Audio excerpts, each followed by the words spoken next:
రకంగా పర్టికులర్ గా మనకు హిందూ మహాసముద్రం నుంచి పాకిస్తాన్ కి నేరుగా మనకు సముద్ర జలాలు బోర్డర్స్ పంచుకునే పరిస్థితి లేదు, కానీ గల్ఫ్ ఆఫ్ పాక్ అలాగే మున్నార్ జలసంధి అంటారు. సో ఈ ప్రాంతంలో కొంత అంటే ఒకవేళ అటువైపు నుంచి కూడా చొరబడే అవకాశం ఉంది కాబట్టి ఆ ప్రాంతంలో కూడా ముఖ్యంగా ఈ గస్తీ కాస్తుంటారు. ముఖ్యంగా మనకి ఇక్కడ కొచ్చి తీరం కూడా మనకు చాలా ఇంపార్టెంట్ అని చెప్పాలి. సో ఈ రకంగా అంటే అరేబియాకు ఆనుకున్నటువంటి హిందూ మహాసముద్రాన్ని కూడా ఏ రకంగా మనం నిర్లక్ష్యం చేసే పరిస్థితి లేదు. సో ప్రధానంగా మనకి ఇది చైనా టార్గెట్ గానైతే మనం పెట్టుకున్నాం, కానీ ఇప్పుడు పాకిస్తాన్ ఉద్రిక్తత నేపథ్యంలో ఒకవేళ ఇటువైపు నుంచి కూడా ఏదైనా అనుకోని ముప్పు పొంచి ఉంటే కనుక, ఉపద్రవం పొంచి ఉంటే కనుక ఈ ఐఎన్ఎస్ సాగర్ అనేది చాలా క్లియర్ గా మనకి ఇక్కడ మనల్ని సెక్యూర్ చేసుకుంటూ వస్తుంది. ముఖ్యంగా ఈ ప్రాంతంలో మనం సెక్యూరిటీ పెంచుకోవడంలో భాగంగానైతే వ్యూహాత్మక అడుగులైతే వేస్తున్న పరిస్థితి కనబడుతుంది. మీకు ఇప్పటికే మనం దాదాపుగా 143 విమానాలు, 130 హెలికాప్టర్తో పాటు 132 యుద్ధ నౌకలు కూడా కొనుగోలు చేసేందుకు నావికా దళానికి గతంలోనే అనుమతి వచ్చింది. సో అవన్నీ కూడా చిన్న యుద్ధ నౌకలు, జలాంతర్గాములు, తర్వాత సర్వే నౌకలు, బహుళ ప్రయోజన నౌకలు, ఇవన్నీ కూడా ఇప్పటికే మనం సిద్ధం చేసుకున్న పరిస్థితి కనబడుతుంది.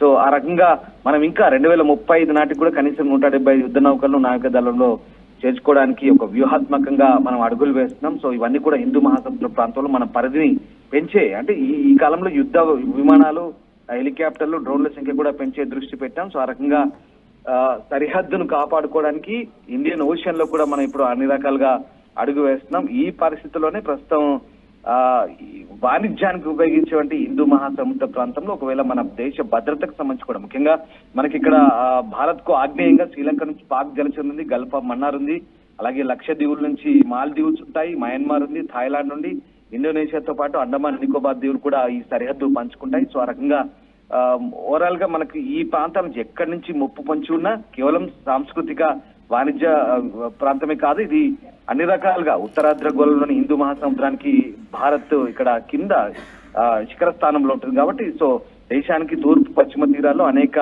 ఓడరేవులు ఉన్నాయి. సో ఆ రకంగానే ఇప్పుడు మనం ఆ వాణిజ్యాన్ని కాపాడుకోవడంతో పాటు దేశ భద్రతను కూడా కాపాడుకోవాలి. ఇప్పుడు పాకిస్తాన్ తో పొంచి ఉన్న ముప్పు కారణంగా మనం ఒకవేళ అనుకోని అంటే ఒకవేళ వేరే ఇతరుల సహాయం తీసుకొని శత్రువులు ఎటువైపు నుంచి వస్తారో తెలియదు కాబట్టి సో ఆ రకంగా భారత్ అయితే అన్ని రకాలుగా సంసిద్ధంగా ఉంది. సో హిందూ మహాసముద్రానికి పైభాగంలో మనం భారత్ ఉండడం వల్ల ప్రస్తుతం పశ్చిమాసియా, ఆఫ్రికా, యూరోప్ అలాగే ఈ దేశాలతో అయితే మనకు సన్నిహిత సంబంధాలు ఉన్నాయి. సో మనకైతే అటువైపు నుంచి ఎలాంటి ఇబ్బంది లేదు. సో ఆ రకంగా ఆసియా, యూరోప్ దేశాలను కలిపే సముద్ర మార్గానికి మనము ఈ తూర్పు ఆసియా ప్రాంతంలో హిందూ మహాసముద్రం మనకు ఒక లింక్ గా ఉంటుంది కాబట్టి మరి వ్యూహాత్మకంగానే మనం వ్యవహరించాల్సి ఉంటుంది. సో ఆ రకంగా ప్రస్తుతానికైతే సెక్యూరిటీ పరంగా ఎట్లాంటి ఇబ్బందులు లేకుండా మనం అంటే జరుగుతున్న పరిణామాలను నౌకాదళం మెల్లమెల్లగా యాక్టివేట్ అవుతున్నట్టుగా కనిపిస్తోంది, ఒక్కొక్క నౌకను కూడా రంగంలోకి దించుతోంది. అంటే ఏం జరుగుతున్నట్టుగా అనిపిస్తోంది, ఏం జరుగుతుందని అర్థం చేసుకోవచ్చు. మన అదే చెప్తున్నాను, ఆసియా, ఆఫ్రికా, ఆస్ట్రేలియా ఆ ఖండాల కూడల్లో హిందూ మహాసముద్రం అయితే ఉంటుంది. సో ఈ ప్రాంతం అనేక సముద్ర తీరాలతో కీలకంగా మారుతున్న పరిస్థితి. సో ఇక్కడ మనం మీకంటే టెక్నికల్ గా చెప్పాలంటే ఇక్కడ హెర్మొండ్, మలక్కా జలసంధులు, బాబ్ ఎల్ మాండేబ్ లాంటి ఇరుకైన మార్గాల గుండా వాణిజ్యం అయితే ఇక్కడ కొనసాగుతున్న పరిస్థితి. సో ఇక్కడ ఏమవుతుందంటే పైరసీ, అంతర్జాతీయ విభేదాలకు ఇది అవకాశాలు ఏర్పడుతున్నాయి. సో వాటిని నివారించడానికి ఈ పట్టు సాధించేందుకైతే అనేక శక్తులు బయట నుంచి ఇక్కడ ప్రయత్నాలు చేస్తుంటాయి. సో ఆ రకంగా ఇదైతే ఒక రకంగా వాణిజ్య మార్గానికి సంబంధించిన ప్రాంతమే హిందూ మహాసముద్రం. అక్కడి నుంచి మనకు ఎట్లాంటి థ్రెట్స్ అయితే లేవు ప్రధానంగా.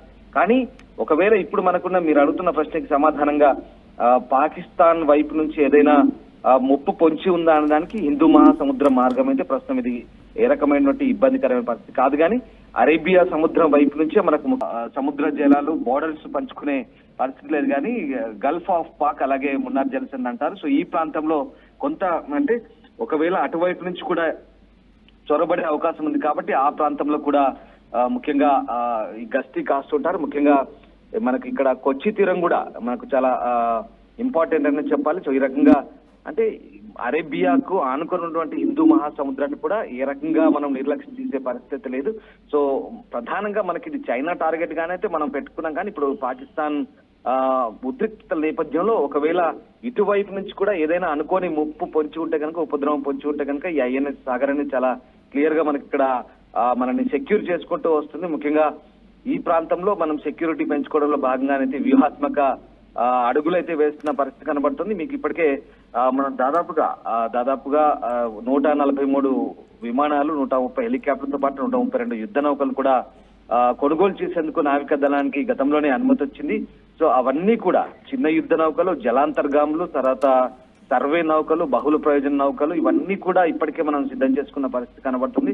సో ఆ రకంగా మనం ఇంకా 2035 నాటికి కూడా కనీసం 170 యుద్ధ నౌకలను నావికా దళంలో చేర్చుకోవడానికి ఒక వ్యూహాత్మకంగా మనం అడుగులు వేస్తున్నాం. సో ఇవన్నీ కూడా హిందూ మహాసముద్ర ప్రాంతంలో మన పరిధిని పెంచే, అంటే ఈ కాలంలో యుద్ధ విమానాలు, హెలికాప్టర్లు, డ్రోన్ల సంఖ్య కూడా పెంచే దృష్టి పెట్టాం. సో ఆ రకంగా సరిహద్దును కాపాడుకోవడానికి ఇండియన్ ఓషన్ లో కూడా మనం ఇప్పుడు అన్ని రకాలుగా అడుగు వేస్తున్నాం. ఈ పరిస్థితుల్లోనే ప్రస్తుతం వాణిజ్యానికి ఉపయోగించేటువంటి హిందూ మహాసముద్ర ప్రాంతంలో ఒకవేళ మన దేశ భద్రతకు సంబంధించి కూడా ముఖ్యంగా మనకి ఇక్కడ భారత్ కు ఆగ్నేయంగా శ్రీలంక నుంచి పాక్ జలచంద్ ఉంది, గల్ఫ్ ఆఫ్ మన్నార్ ఉంది, అలాగే లక్షద్వీపుల నుంచి మాల్దీవ్స్ ఉంటాయి, మయన్మార్ ఉంది, థాయిలాండ్ నుండి ఇండోనేషియాతో పాటు అండమాన్ నికోబార్ దీవులు కూడా ఈ సరిహద్దు పంచుకుంటాయి. సో ఆ రకంగా ఓవరాల్ గా మనకి ఈ ప్రాంతం నుంచి ఎక్కడి నుంచి ముప్పు పొంచి ఉన్నా కేవలం సాంస్కృతిక వాణిజ్య ప్రాంతమే కాదు, ఇది అన్ని రకాలుగా ఉత్తరార్ధగోళంలోని హిందూ మహాసముద్రానికి భారత్ ఇక్కడ కింద శిఖర స్థానంలో ఉంటుంది కాబట్టి సో దేశానికి తూర్పు పశ్చిమ తీరాల్లో అనేక ఓడరేవులు ఉన్నాయి. సో ఆ రకంగానే ఇప్పుడు మనం ఆ వాణిజ్యాన్ని కాపాడుకోవడంతో పాటు దేశ భద్రతను కూడా కాపాడుకోవాలి. ఇప్పుడు పాకిస్తాన్ తో పొంచి ఉన్న ముప్పు కారణంగా మనం ఒకవేళ అనుకోని, అంటే ఒకవేళ వేరే ఇతరుల సహాయం తీసుకొని శత్రువులు ఎటువైపు నుంచి వస్తారో తెలియదు కాబట్టి సో ఆ రకంగా భారత్ అయితే అన్ని రకాలుగా సంసిద్ధంగా ఉంది. సో హిందూ మహాసముద్రానికి పైభాగంలో మన భారత్ ఉండడం వల్ల ప్రస్తుతం పశ్చిమాసియా, ఆఫ్రికా, యూరోప్, అలాగే ఈ దేశాలతో అయితే మనకు సన్నిహిత సంబంధాలు ఉన్నాయి. సో మనకైతే అటువైపు నుంచి ఎలాంటి ఇబ్బంది లేదు. సో ఆ రకంగా ఆసియా, యూరోప్ దేశాలను కలిపే సముద్ర మార్గానికి మనము ఈ తూర్పు ఆసియా ప్రాంతంలో హిందూ మహాసముద్రం మనకు ఒక లింక్ గా ఉంటుంది కాబట్టి మరి వ్యూహాత్మకంగానే మనం వ్యవహరించాల్సి ఉంటుంది. సో ఆ రకంగా ప్రస్తుతానికైతే సెక్యూరిటీ పరంగా ఎట్లాంటి ఇబ్బందులు లేకుండా అంటే ఈ జరుగుతున్న పరిణామాలను నౌకాదళం మెల్లమెల్లగా యాక్టివేట్ అవుతున్నట్టుగా కనిపిస్తోంది, ఒక్కొక్క నౌకను కూడా రంగంలోకి దించుతోంది. అంటే ఏం జరుగుతున్నట్టుగా అనిపిస్తోంది, ఏం జరుగుతుందని అర్థం చేసుకోవచ్చు.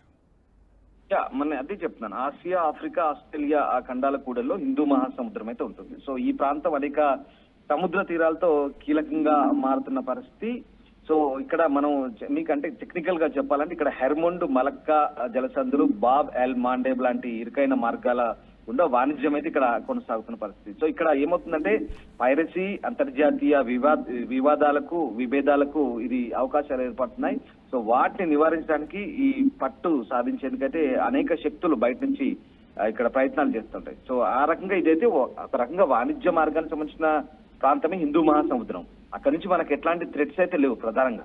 కానీ ఒకవేళ ఇప్పుడు మనకున్న మీరు అడుగుతున్న ప్రశ్నకి సమాధానంగా పాకిస్తాన్ వైపు నుంచి ఏదైనా ముప్పు పొంచి ఉందా అనడానికి హిందూ మహాసముద్ర మార్గం అయితే ప్రస్తుతం ఇది ఏ రకమైనటువంటి ఇబ్బందికరమైన పరిస్థితి కాదు. కానీ అరేబియా సముద్రం వైపు నుంచే మనకు ముఖ్యంగా కరాచీ, అలాగే గదార్ పోర్టు నిర్మించారు. అది బలూచిస్తాన్ లో ఉంటుంది గదార్ పోర్టు. అటువైపు నుంచి బలూచ్ నుంచి చైనాకు నేరుగా ఒక రవాణా మార్గాన్ని ఏర్పాటు చేసుకోవడానికి చైనా పెట్టుబడులు పెట్టింది.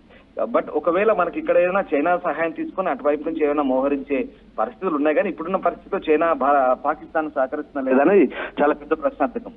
ఆ రకంగా కానీ ఇప్పుడు మనకు ముఖ్యంగా అరేబియా తీరం నుంచే ముప్పు పొంచి ఉంది పాకిస్తాన్ కి అయితే. కానీ హిందూ మహాసముద్రం, అరేబియా మహాసముద్రం రెండు దాదాపుగా ఆనుకొని ఉంటాయి కాబట్టి ఇటువైపు నుంచి కూడా గస్తీని పెంచారు భద్రతలో భాగంగా మీరు చెప్తున్నట్టుగా. సో ముప్పేట ఇటు త్రివిధ దళాలు, ఎయిర్ ఫోర్స్ కానీ, నేవీ కానీ, ఇటు ఆర్మీ కానీ పూర్తిగా డిప్లాయ్ చేస్తుంది. ఏదేమైనా సరే అన్ని విధాల అప్రమత్తంగా ఉంటున్నాం అన్నదానికి ఇది నిదర్శనం. ఇప్పుడు ఐఎన్ఎస్ సాగర్ మనం చెప్పుకున్నట్టుగా ఐఎన్ఎస్ విక్రాంత్, ఐఎన్ఎస్ సూరత్ తో పాటు ఐఎన్ఎస్ సాగర్, ఆ రెండు కూడా విక్రాంత్ కావచ్చు, సూరత్ కావచ్చు, ఇవి రెండు వాహక నౌకలు మోసుకుపోయి నేరుగా అటాక్ చేసే సామర్థ్యం ఉన్నవి. ఇప్పుడు ఐఎన్ఎస్ సాగర్ కూడా గస్తీని పెంచడం ద్వారా ఇక్కడి నుంచి ఇటువైపు నుంచి ఒకవేళ ఏదైనా ముప్పు పొంచి ఉంటే కనుక వాటిని నిరోధించడానికి కూడా ఇది వాటికి అదనంగా జోడించబడుతుంది. మనకు సముద్ర భద్రత విషయంలో ఎట్టి పరిస్థితుల్లో కూడా శత్రువులు ఒకవేళ ఏ వైపు నుంచి అటాక్ చేస్తారో తెలియదు కాబట్టి ఇది మనకు అన్ని రకాలుగా ఉపయోగపడుతుందన్న సందేహం లేదు. రైట్ రామ్దాస్, పాకిస్తాన్ భారత్ హస్త దిగ్బంధనం చేసే ప్రయత్నం చేస్తుంది. ఇప్పటికే ప్రపంచ దేశాల ముందు ఒంటని చేసే ప్రయత్నం చేస్తుంది. పాకిస్తాన్ పై ఆంక్షలు విధిస్తుంది.